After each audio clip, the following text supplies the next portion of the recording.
स्वागत है हमारे YouTube channel result science coaching centre पे। मैं सुनील कुमार। आज की इस क्लास में हम लोग सीखेंगे उत्तल दर्पण में सूत्र को सिद्ध करना। उत्तल दर्पण में एक सूत्र होता है 1/f बराबर 1/v जोड़ 1/u।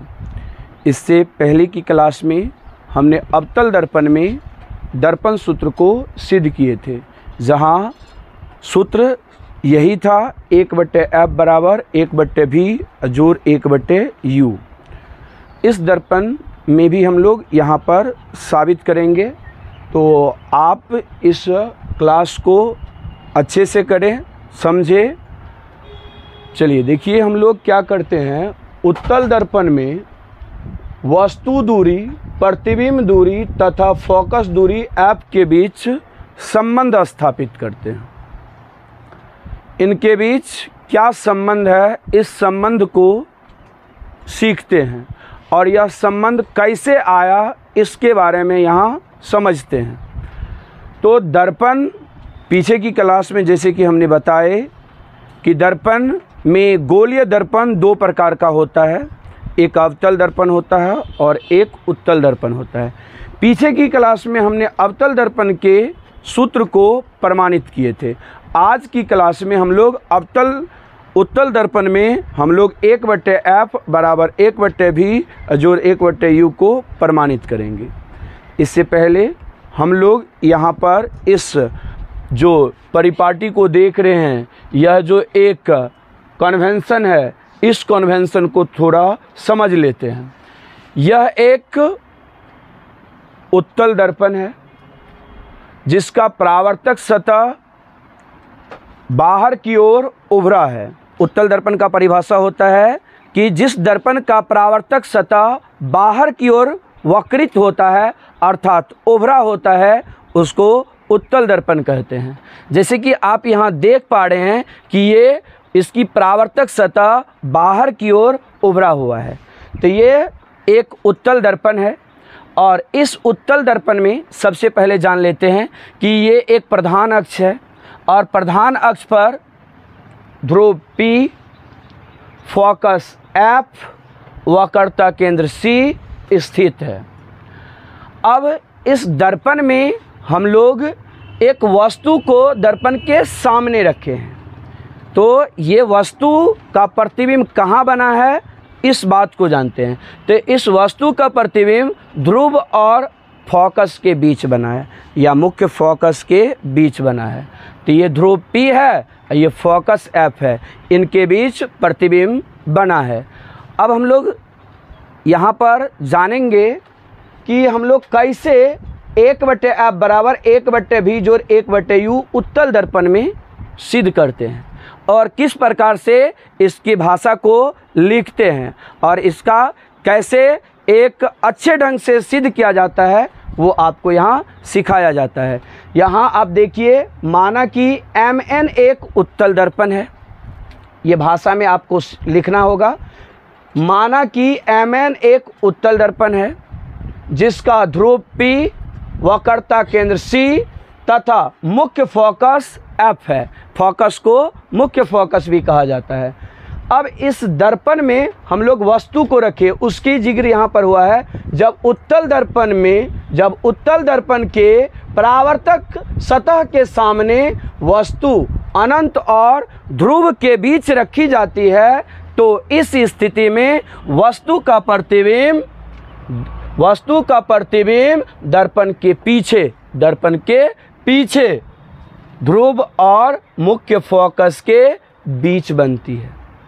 तो ये भाषा को लिखना होता है। उसके बाद सिद्ध क्या करना है, क्या संबंध दर्शाना है, क्या संबंध है, उस संबंध को लिखें। 1/f बराबर 1/v जोड़ 1/u। यह दर्पण में है, लेंस में यहाँ पर माइनस होता है, बाकी सब कुछ एक ही रहता है, जिसको हम लोग लेंस सूत्र के नाम से जानते हैं। ये एक दर्पण सूत्र है और दर्पण सूत्र को यहाँ हम लोग सिद्ध कर रहे हैं। दर्पण सूत्र में हम लोग को परिभाषा में याद रखना पड़ता है कि दर्पण सूत्र वस्तु दूरी u, प्रतिबिंब दूरी v तथा फोकस दूरी f के बीच जो संबंध होता है उसे दर्पण सूत्र कहते हैं।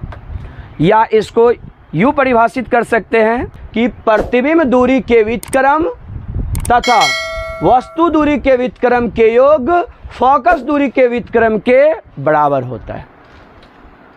यह इसका संबंध है। इस संबंध को हम लोग सत्यापित करेंगे, यानी यहाँ पर ये सिद्ध करेंगे ये कैसे होता है। 1/f बराबर 1/v जोड़ 1/u, यानी हम लोग दर्पण सूत्र को यहाँ सिद्ध कर रहे हैं और इसको अच्छे ढंग से देखना है। तो इसको लिखने के बाद आगे हम लोग को 2 त्रिभुज लिया जाता है और 2 त्रिभुज को समरूप किया जाता है। जैसे कि आप पीछे की क्लास में जाने थे कि 2 त्रिभुज लेकर के उन्हें समरूप करते हैं, तो इसमें भी समरूप किया जाएगा और समरूप के बाद उनकी संगत भुजा को समानुपाती किया जाएगा। यहाँ भी सेम काम होगा, बस थोड़ा सा उस आकृति से ये आकृति चेंज है, अलग है। तो इस आकृति को पहले बनाने के लिए सीख लेंगे अच्छे ढंग से। परीक्षा में ये जब भी देता है लेंस सूत्र में अवतल हो या उत्तल तो 5 मार्क का क्वेश्चन रहता है, इसलिए इसको सही ढंग से सीखेंगे। तो चलिए हम लोग यहाँ पर इतना लिखने के बाद आगे स्टार्ट करेंगे, लिखेंगे प्रमाण। इसको मिटा दे रहे हैं, प्रमाण देना है और प्रमाण में लिखना है। चलिए प्रमाण दे करके स्टार्ट करेंगे, सिद्ध करने की ओर बढ़ रहे हैं। तो देखिए सबसे पहले हम लोग प्रमाण लिख देंगे, प्रमाण लिख करके डैश दे देंगे। अब देखिए यहाँ पर हम लोग क्या करेंगे, सबसे पहले ये एक त्रिभुज ABC लेंगे, एक त्रिभुज A', B' लेंगे और दोनों त्रिभुज को समरूप करेंगे। तो चलिए लिखिए त्रिभुज ABC तथा त्रिभुज A', B' में ये दोनों को समरूप करते हैं। तो समरूप कैसे होगा, तो ये जब भी वस्तु रहता है तो लंबवत रहता है 90 डिग्री पर। पिक्चर पर ऐसे कर देना, ये 90 डिग्री का संकेत है, 90 डिग्री का संकेत दे देंगे। अब देखिए दोनों त्रिभुज में कोण जो है एक कोण 90 डिग्री का है, समकोण है, तो इसलिए हम लोग लिख देंगे कोण A बराबर कोण A'। क्यों बराबर है, क्योंकि यह 90 डिग्री है। उसके बाद हम लोग क्या करेंगे, कोण C को देखेंगे। कोण C दोनों में आ जाता है, इसलिए कोण C हम लोग का उभयनिष्ठ हो जाएगा, यानी अंग्रेजी में कहे तो कॉमन हो जाएगा। दोनों में जब कोण आए तो उभयनिष्ठ हो जाता है। तो किसी 2 त्रिभुज में अगर 2 कोण बराबर हो जाए तो तीसरी कोण अल्टीमेटली बराबर हो जाती है। ये आपको थेल्स ने एक विचार में एक एक्सपेरिमेंट करके बताए थे कि अगर किसी 2 त्रिभुज में अगर 2 कोण बराबर हो, अगर किसी 2 त्रिभुज में 2 कोण बराबर हो तो शेष एक कोण जो है वो बराबर होंगे। दोनों त्रिभुज के एक कोण बराबर होंगे। तो चलिए हम लोग शेष कोण को भी यहाँ लिख देते हैं। तो शेष कोण क्या बचा, तो शेष कोण बचा, यहाँ पर लिख देंगे शेष कोण। शेष कोण हम लोग का त्रिभुज ABC में कोण ABC बचा है और A', में A', बचा है, जो कि दोनों बराबर होगा। यहाँ शेष लगा देंगे जो इसका कारण होगा कि ये कोण कैसे बराबर हुआ, तीसरा कोण कैसे बराबर हुआ। तो चूंकि अगर किसी 2 त्रिभुज में 2 कोण अगर बराबर होगा तो तीसरा कोण स्वतः बराबर होगा, यानी अपने आप बराबर होगा। चलिए तो ये 2 त्रिभुज में 3 कोण संगत कोण बराबर कर लिए, तो दोनों त्रिभुज को हम लोग समरूप लिख सकते हैं एक कसौटी से, जो कसौटी है A एंगल एंगल एंगल, कोण कोण कोण। तो A 3 गो ए दे देंगे, यानी इसमें बीच में हाइफन दे देंगे, एंगल एंगल एंगल, कोण कोण। समरूपता समरूपता समरूपता कसौटी से, समरूपता कसौटी से, कसौटी से त्रिभुज ए बी सी और समरूप त्रिभुज ए डैश बी डैश सी, ए डैश बी डैश सी। उसके बाद नीचे लिखेंगे चूंकि दो समरूप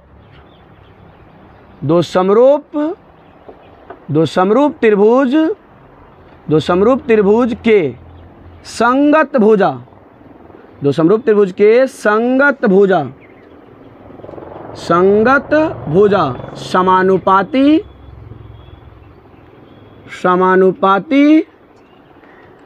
होती है, ये लिख देंगे। तो दो समरूप त्रिभुज के संगत भुजा समानुपाती होती है, इसलिए ए बी बटे हम लोग का हो जाएगा यहाँ पर ए बी बटे हम लोग का हो जाएगा ए बी बटे ए डैश बी डैश। यहाँ देख लीजिए ए बी बटे ए डैश बी डैश बराबर, उसके बाद हम लोग का हो जाएगा यहाँ पर ए सी, ये सी जैसे मतलब उसमें हम लोग सिद्ध किए थे ए सी बटे ए डैश सी। दरअसल बी सी बटे बी डैश सी भी होगा, लेकिन हम लोग को वहाँ उसकी ज़रूरत नहीं है, इसलिए उस चीज़ को नहीं लिखेंगे। हम लोग को ज़रूरत इतना ही है, इसको समीकरण 1 मान लेंगे, समीकरण 1 मान लेंगे। तो हम लोग का समीकरण क्या प्राप्त हुआ? हम लोग का समीकरण प्राप्त हुआ ए बी बट्टे ए डैश बी डैश बराबर ए सी बट्टे ए डैश सी। चलिए इसको समीकरण 1 मान लिए। पुनः हम लोग क्या करेंगे? पुनः हम लोग करेंगे क्या? इतना लिख लेने के बाद ऊपर मिटा दे रहे हैं। पुनः हम लोग क्या करेंगे? 2 त्रिभुज लेंगे और फिर समरूप करेंगे, और समरूप करके हम लोग संगत भुजा को समानुपाती कर लेंगे, जिससे हम लोग को 2 समीकरण प्राप्त होगी, और दोनों समीकरण से हम लोग कुछ आगे की बात को स्पष्ट करेंगे। तो चलिए पुनः आगे लिखना है, इसके आगे पुनः त्रिभुज, पुनः त्रिभुज, पुनः त्रिभुज हम लोग ले लेंगे एक A B P, A B P तथा एक त्रिभुज हम लोग ले लेंगे A dash B dash P, A dash B dash P. देख सकते हैं A B P, A dash B dash P, ये दोनों त्रिभुज को हम लोग समरूप कर लेंगे। में आप इन दोनों त्रिभुज में देखिए, दोनों त्रिभुज 90 डिग्री तो इक्वल हो जाएगा। कोण ए बराबर कोण ए डैश, इसमें भी बराबर होगा क्योंकि 90 डिग्री दोनों है। उसके बाद यहाँ ध्यान दीजिएगा, कोण A P B, A P B अब बराबर कोण A dash P B dash, ये बराबर होगा। क्यों? तो यहाँ पर लिख देंगे प्रकाश के परावर्तन के नियम, प्रकाश के परावर्तन के नियम तथा संगत कोण से, शीर्षाभिमुख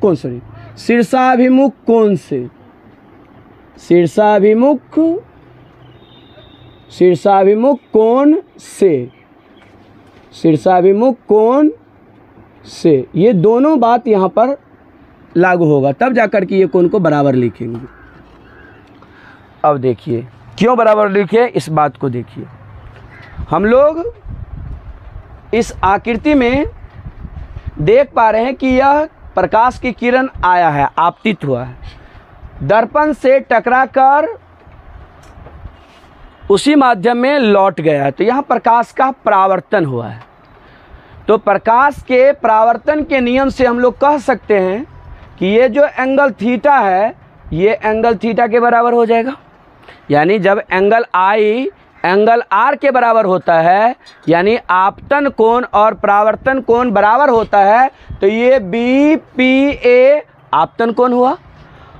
साथ ही ए पी, यहाँ पर अगर x दे दिया जाए तो ए पी एक्स, ये कोण बराबर हो जाएगा। देना नहीं है, बस समझना है कि ये ए पी एक्स बराबर होगा, आपतन कोण और परावर्तन कोण बराबर होंगे। साथ ही देखिए, अगर यह कोण इस कोण के बराबर है, यह कोण इस कोण के बराबर है, तो यह कोण इस कोण के बराबर होगा शीर्षाभिमुख कोण से।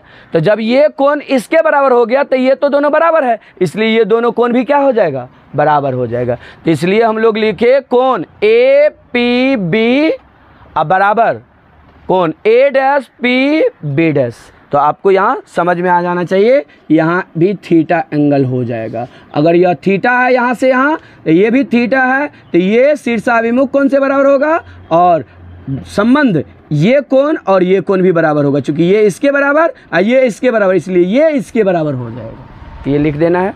आगे बढ़ते हैं। ये लिख देने के बाद हम लोग आगे बढ़ेंगे। दो त्रिभुज में जो अब शेष कोण है, शेष कोण को लिख देंगे। शेष कोण आप परीक्षा में लिख भी सकते हैं, छोड़ भी सकते हैं। शेष कोण में आएंगे तो शेष कोण हम लोग का हो जाएगा कोण ए बी पी अब बराबर कोण ए डैश, यहाँ पर शेष कोण लगा देंगे। शेष कोण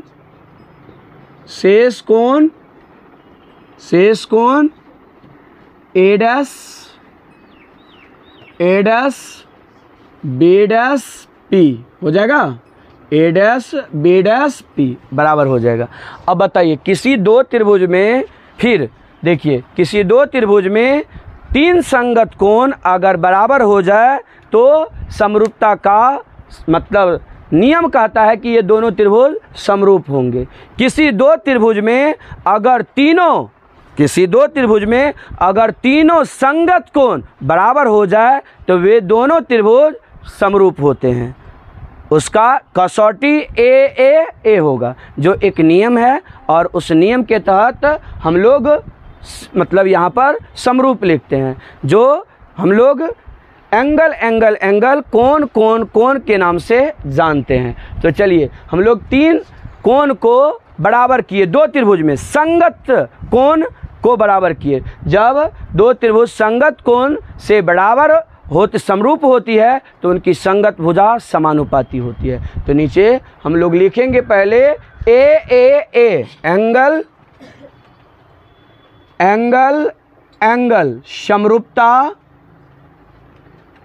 समरूपता प्रतिबंध या कह सकते हैं कसौटी से त्रिभुज ए बी पी समरूप त्रिभुज ए डैश बी डैश पी, ये दोनों त्रिभुज समरूप हो गया। फिर हम लोग नीचे लिख देंगे, नीचे इसके नीचे लिखेंगे दो समरूप त्रिभुज की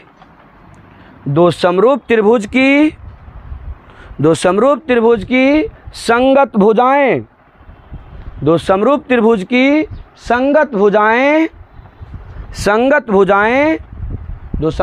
की संगत भुजाएं समानुपाती होती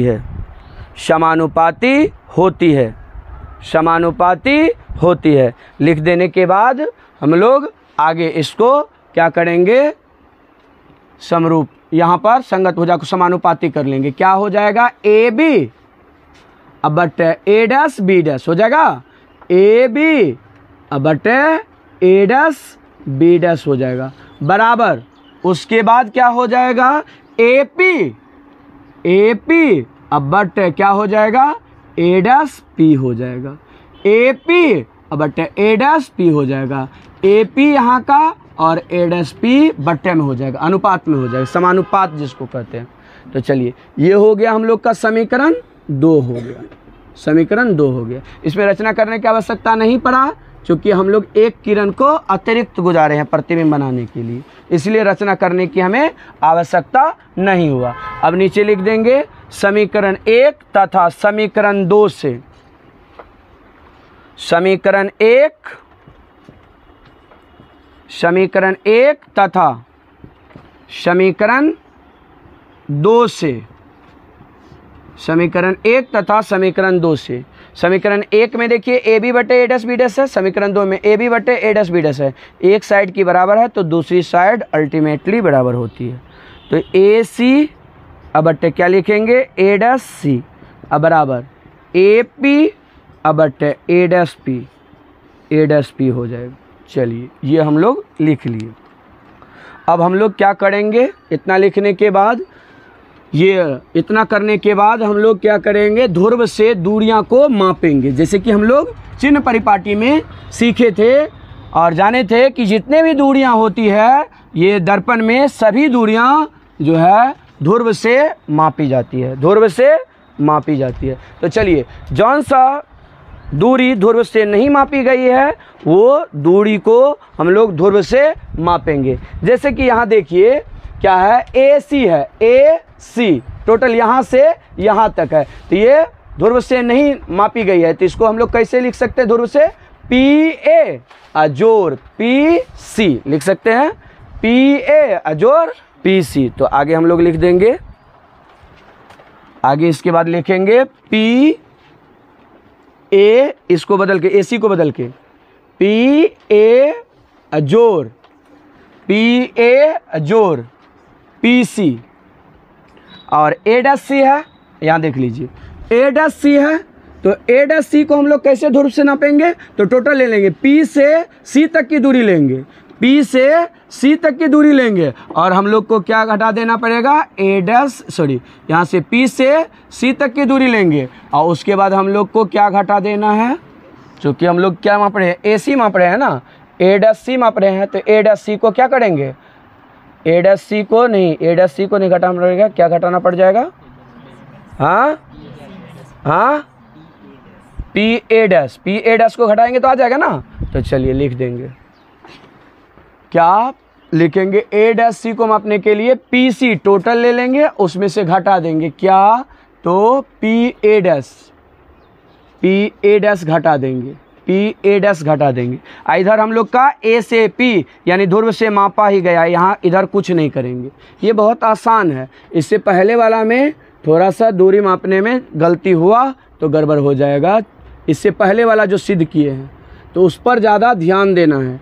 ए पी अब बट क्या हो जाएगा, ए डैश पी ही होगा, ए डैश पी ही होगा। अब हम लोग चिन्ह परिपाटी का यूज करेंगे, यहाँ चिन्ह परिपाटी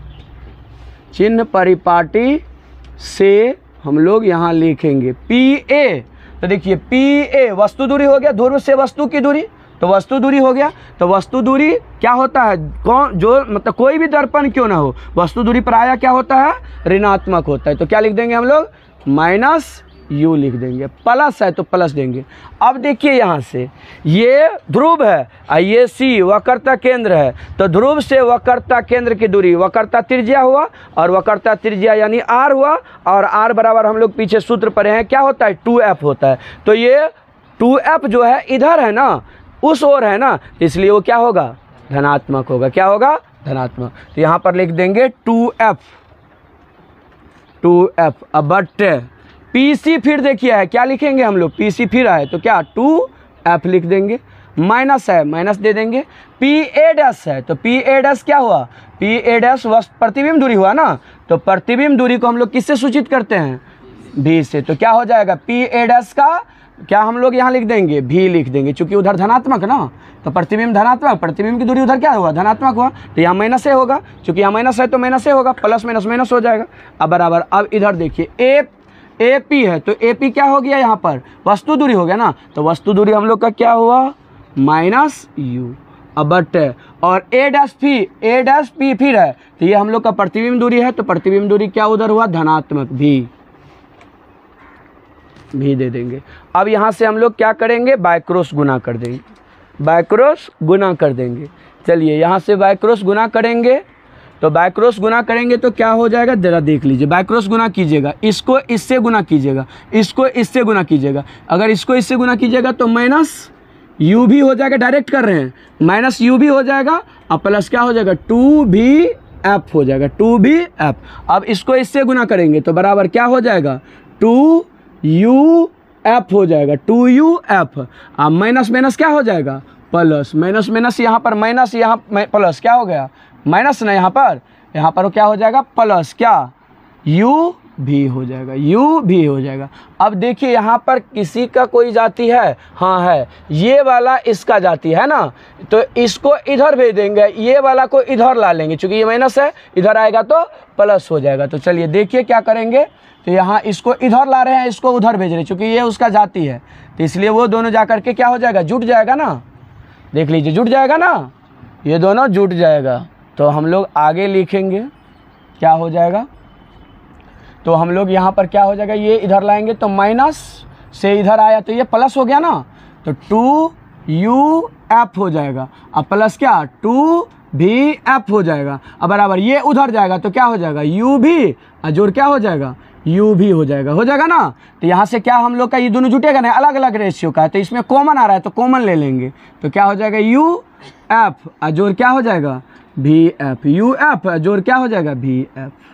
अब बराबर इधर दोनों जुट जाएगा तो u भी जोड़ u भी क्या हो जाएगा, 2u भी हो जाएगा। अब 2 और 2 इधर से कट गया तो क्या बचा फाइनली हम लोग को, uf अब प्लस क्या, vf, अब बराबर क्या, u भी, इतना आ गया। अब फाइनली हम लोग क्या करेंगे, दोनों तरफ u भी f, u अभी f को गुना करके अब भागा दे देंगे दोनों तरफ। तो नीचे लिखेंगे दोनों तरफ, नीचे लिखेंगे दोनों तरफ, दोनों तरफ, दोनों तरफ, दोनों तरफ u भी f इंटू में है, से भाग देने पर, भाग देने पर, भाग देने पर भागा दे देंगे। तो चलिए देखिए क्या हो जाएगा, uf अब बटे u भी f प्लस vf अब बटे क्या हो जाएगा, u भी f हो जाएगा, u भी f, u अभी f हो जाएगा, अब बराबर u भी अब बटे u भी f हो जाएगा। तो यहाँ से अब हम लोग काटेंगे, जो जो कटने वाला है उसको काट करके लिखेंगे। तो f से f कट जाएगा, u से u कट जाएगा, यहाँ देखिए f से f कट जाएगा, v से v कट जाएगा। तो यहाँ अगर देखें तो यहाँ से u भी और u भी कट गया, तो क्या बचा, 1/v अजोर 1/u अब बराबर इधर 1/f। तो अतः हम लोग का प्रमाणित हो गया क्या, 1/f बराबर 1/v अजोर 1/u। यहाँ से हम लोग सिद्ध कर दिए। ये जब परीक्षा में सिद्ध कर देते हैं तो आपको पूरा 5 मार्क मिलते हैं।